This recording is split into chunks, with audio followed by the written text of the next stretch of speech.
എല്ലാവർക്കും നമസ്കാരം. ശാസ്ത്രത്തിൻ്റെ കാഴ്ചപ്പാടിൽ ഒരാൾ മരണപ്പെട്ട് മൃതദേഹം സംസ്കരിച്ച് 24 മണിക്കൂറിന് ശേഷം അഴുകി ദുർഗന്ധം പുറപ്പെടുവിക്കും. അതിലാകൃഷ്ടമായിട്ട് അനേക ലക്ഷം പുഴുക്കളും കീടങ്ങളും ഉറുമ്പുകളും നിരനിരയായി എത്തിച്ചേരും.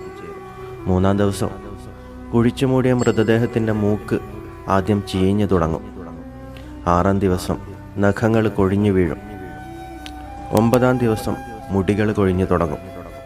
മൃതദേഹത്തിൻ്റെ സകല രോമങ്ങളും കൊഴിഞ്ഞു വീണ് വയറ് വീർക്കാൻ തുടങ്ങും.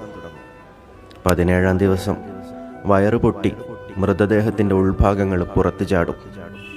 60 ദിവസത്തിന് ശേഷം മൃതദേഹത്തിലെ മാംസങ്ങളെല്ലാം ദ്രവിച്ചു പോകും. ഒരു തരി മാംസം പോലും ഇല്ലാത്ത അസ്ഥികൂടമാകും. 90 ദിവസങ്ങൾ പിന്നിടുമ്പോൾ അസ്ഥികൂടത്തിലെ എല്ലുകൾ പരസ്പരം അകന്നു തുടങ്ങും. 1 വർഷത്തിന് ശേഷം എല്ലാ അസ്ഥികളും മണ്ണിൽ അലിഞ്ഞു ചേരും. സംസ്കരിച്ച ആ മൃതദേഹം അങ്ങനെ മാഞ്ഞു പോകുന്നു, അല്ലെങ്കിൽ പ്രകൃതി മായ്ച്ചു കളയുന്നു.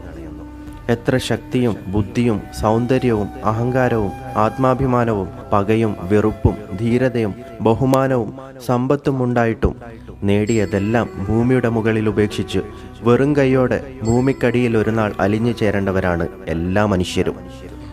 പിന്നെന്തിനാണ് മറ്റുള്ളവരെ പറ്റിച്ചും വഞ്ചിച്ചും കൊള്ളപ്പലിശ വാങ്ങിയും സ്വന്തം മക്കൾക്ക് പോലും നല്ല ആഹാരവും വസ്ത്രവും വാങ്ങി നൽകാതെ കൺമുന്നിൽ വേദന അനുഭവിക്കുന്നവരുടെ കണ്ണീർ കണ്ടില്ലെന്ന് നടിച്ചും ഇങ്ങനെ ആർത്തിയോടെ ജീവിതത്തിൽ ഒരിക്കൽ പോലും ഒന്ന് മനസ്സ് തുറന്ന് ചിരിക്കാതെ സമ്പത്ത് വാരിക്കൂട്ടുന്നത്?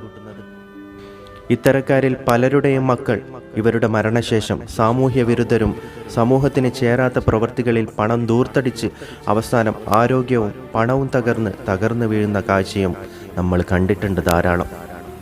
കട്ടും അഴിമതി കാണിച്ചും കിട്ടുന്ന പണം കൊണ്ട് നേടുന്ന ആഹാരത്തിന് രുചിയുണ്ടാവില്ല. നമ്മൾ മാന്യന്മാരാണെന്ന് മറ്റുള്ളവരെ ബോധ്യപ്പെടുത്താൻ എളുപ്പമാണ്. എന്നാൽ അവരവരുടെ മനസാക്ഷിയെ പറ്റിക്കാൻ കഴിയില്ല. തലയോട്ടികളാകുന്നതിന് മുമ്പ് മറ്റുള്ളവരെ സഹായിക്കുക.